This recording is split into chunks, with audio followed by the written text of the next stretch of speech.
ഒരിക്കൽ സൂത്രൻ കാട്ടിലൂടെ നടക്കുമ്പോൾ ഷേരു അങ്ങോട്ട് വരുന്നു. എന്താടോ, എന്താ താൻ വിറയ്ക്കുന്നത്? അത് കാര്യം പറയടോ. ഞാനൊരു പേടി സ്വപ്നം കണ്ടു. ആഹാ, അത്രേ ഉള്ളൂ? ചത്തുപോയ എന്റെ അപ്പൂപ്പൻ സ്വപ്നത്തിൽ വന്നു. ചാവുന്നതിന് മുമ്പ് കണ്ടതുപോലെയല്ല. ഇപ്പൊ അപ്പൂപ്പനെ കണ്ടാൽ പേടിച്ചു പോകും. ഇത്രയും പോന്ന പല്ല്, ഇത്രയും നീണ്ട നാക്ക്. സ്വപ്നത്തിൽ അപ്പൂപ്പൻ പറഞ്ഞു ഇന്ന് നേരിട്ട് വരുമെന്ന്. വരുമ്പോൾ മരോട്ടിക്കായ പുഴുങ്ങിയത് തിന്നാൻ കൊടുക്കണമെന്ന്. സ്വപ്നം കണ്ട നെട്ടി ഉണർന്ന ഞാൻ പിന്നെ ഉറങ്ങിയിട്ടില്ലാടോ. ഇന്ന് രാവിലെ ആയപ്പോ പനിയും തുടങ്ങി. താനൊന്ന് സമാധാനിക്കടോ, സ്വപ്നമല്ലേ. ആദ്യം ഈ പേടിയൊന്ന് മാറട്ടെ, എന്നിട്ട് സമാധാനിക്കാം. വല്ലാത്ത ടെൻഷനാ. കണ്ണിൽ ആരോ ഇരുട്ട് കുത്തി കയറ്റിയതുപോലെ തോന്നുന്നു.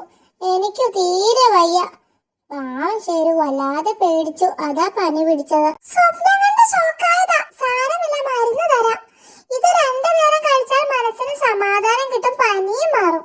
ശരു, താൻ ഈ മരുന്ന് കഴിക്കാൻ സമാധാനം കിട്ടും. എനിക്ക് സമാധാനം കിട്ടി സൂത്ര. ഇത്ര പെട്ടെന്നോ? എങ്ങനെ? മരോട്ടിക്കായ കിട്ടുമോന്നായിരുന്നു ടെൻഷൻ. അത് കിട്ടി. ഇനി അപ്പൂപ്പൻ വന്നാലും കുഴപ്പമില്ല.